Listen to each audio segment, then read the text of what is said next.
નમસ્કાર.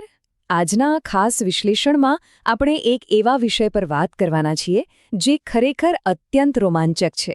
આગનું વિજ્ઞાન. વસ્તુઓ કેવી રીતે અને શા માટે સળગે છે, તેની પાછળ કયા થર્મલ ડાયનામિક્સ કામ કરે છે, તે બધું જ આપણે આજે એકદમ સરળ અને વૈજ્ઞાનિક દૃષ્ટિકોણથી સમજવાના છીએ. શરૂઆત એક બહુ જ રસપ્રદ પ્રશ્નથી કરીએ.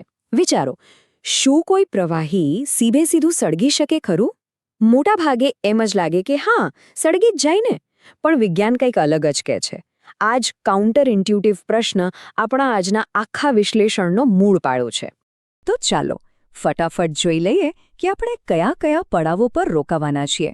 સૌથી પહેલાં વરાળના દહન વિશે સમજીશું.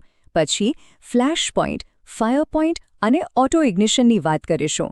અને છેલ્લે આ બધું જ્ઞાન પ્રેક્ટિકલ લાઈફમાં ક્યાં કામ લાગે છે તે જોઈશું. તો શરૂઆત કરીએ પહેલા ભાગથી. આગનું વિજ્ઞાન એટલે કે વરાળનું દહન. આ એક બહુ જ અગત્યનું ફેક્ટ છે.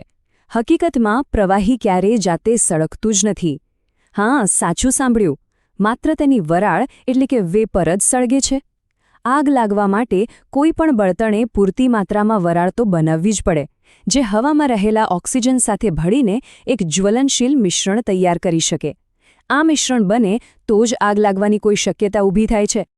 હવે આગળ વધીએ બીજા તબક્કા તરફ. ફ્લેશ પોઈન્ટ એટલે કે એક ક્ષણિક ઝબકારો. સરળ ભાષામાં સમજીએ તો ફ્લેશ પોઈન્ટ એ ઓછામાં ઓછું તાપમાન છે જ્યાં કોઈ પ્રવાહી એટલી વરાળ બનાવે છે કે બહારથી કોઈ તણખો મળે તો બસ એક ક્ષણિક ઝબકારો એટલે કે ફ્લેશ ઉત્પન્ન થાય.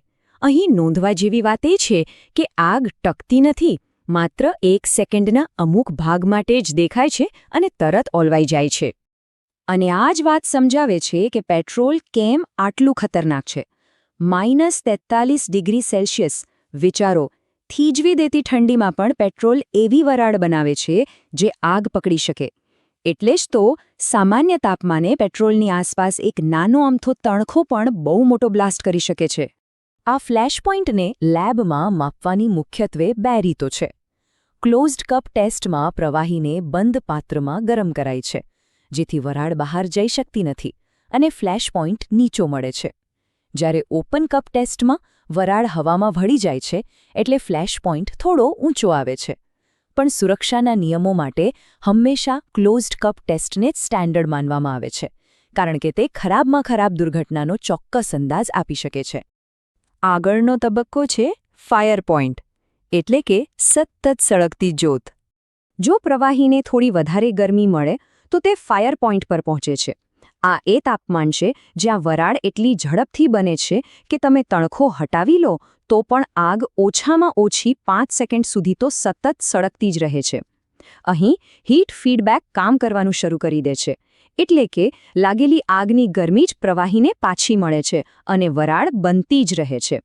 આમાં સૌથી ચોંકાવનારી વાત એ છે કે કોઈ પણ પ્રવાહીનો ફાયર પોઈન્ટ તેના ફ્લેશ પોઈન્ટ કરતાં સામાન્ય રીતે માત્ર 2 થી 10°C જેટલો જ વધારે હોય છે.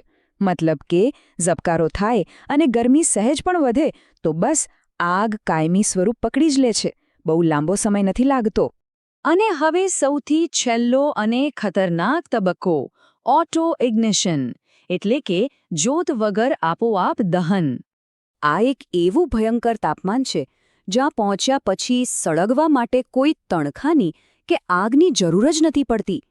પદાર્થની અંદરની ગતિ ઊર્જા એટલી બધી વધી જાય છે કે વાતાવરણની ગરમીથી જ હવામાં રહેલા ઓક્સિજન સાથે રાસાયણિક પ્રક્રિયા આપોઆપ શરૂ થઈ જાય છે, જેને આપણે સ્પોન્ટેનિયસ કમ્બશન કહીએ છીએ.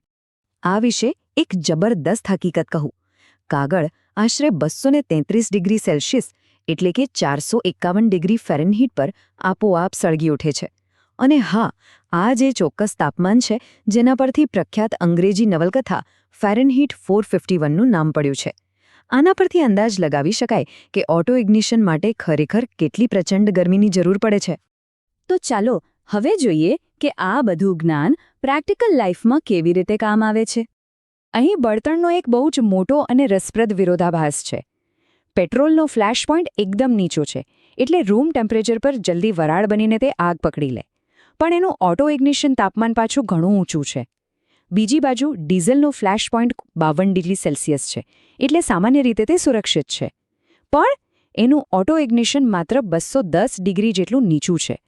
આનો સીધો અર્થ એ થયો કે જો ગરમ એન્જિન પર ડીઝલ પડે તો કોઈ તણખા વગર સીધો જ ભડકો થશે, જ્યારે પેટ્રોલને જાતે સળગવા વધારે ગરમી જોઈશે. વાહનોના ડીઝલ એન્જિન બરાબર આ સિદ્ધાંત પર કામ કરે છે. આ જ થર્મલ પ્રોપર્ટીઝના આધારે સેફટી અને ફાયર ફાઇટિંગના નિયમો નક્કી થાય છે. જેમ કે રસ્તા પર બળતણ ઢોળાય તો અદૃશ્ય વરાળને દૂર કરવા વેન્ટિલેશન બહુ જ જરૂરી બની જાય છે. પેટ્રોલ પંપ પર ફ્લેશ પોઈન્ટના આધારે જ સ્પેશિયલ અર્થિંગ સિસ્ટમ ડિઝાઇન કરાય છે. અને સૌથી અગત્યનું, નીચા ફ્લેશ પોઈન્ટવાળા પ્રવાહીમાં આગ લાગે ત્યારે ભૂલથી પણ પાણી ન નખાય, કારણ કે પ્રવાહી પાણી પર તરીને આગ વધુ ફેલાવશે. ત્યાં આગ બુઝાવવા માટે સ્પેશિયલ ફોમ કે ડ્રાય પાવડર જ વાપરવો પડે.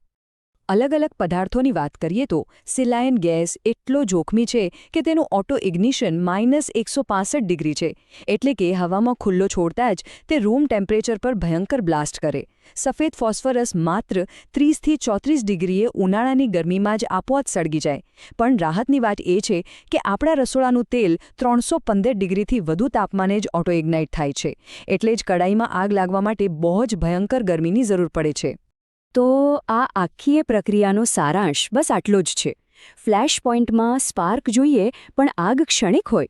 ફાયર પોઈન્ટમાં પણ સ્પાર્ક જોઈએ પણ આગ 5 સેકન્ડથી વધુ ટકે. અને ઓટો ઇગ્નિશનમાં કોઈ જ સ્પાર્કની જરૂર નહીં, માત્ર ગરમી જે આપોઆપ અને ભયંકર આગ પેદા કરી દે છે. અંતમાં આ બધું સમજ્યા પછી વિચારવા જેવી વાત એ છે કે આ અદૃશ્ય વરાળ અને તાપમાનની સીમાઓ આપણી રોજના ઉપયોગમાં લેવાતા વાહનો, ફેક્ટરીઓ અને રસોડાની ડિઝાઇનને કેવી રીતે ઘડે છે. આ બધું વિજ્ઞાન માત્ર કોઈ ચોપડીમાં જ નથી, પણ આધુનિક વિશ્વનું સંચાલન કરીને, મૌન રહીને સતત આપણી સુરક્ષા કરે છે. આજના વિશ્લેષણમાં જોડાવા બદલ ખૂબ ખૂબ આભાર. આવા જ કોઈ નવા અને રોમાંચક વિષય સાથે ફરી મળીશું.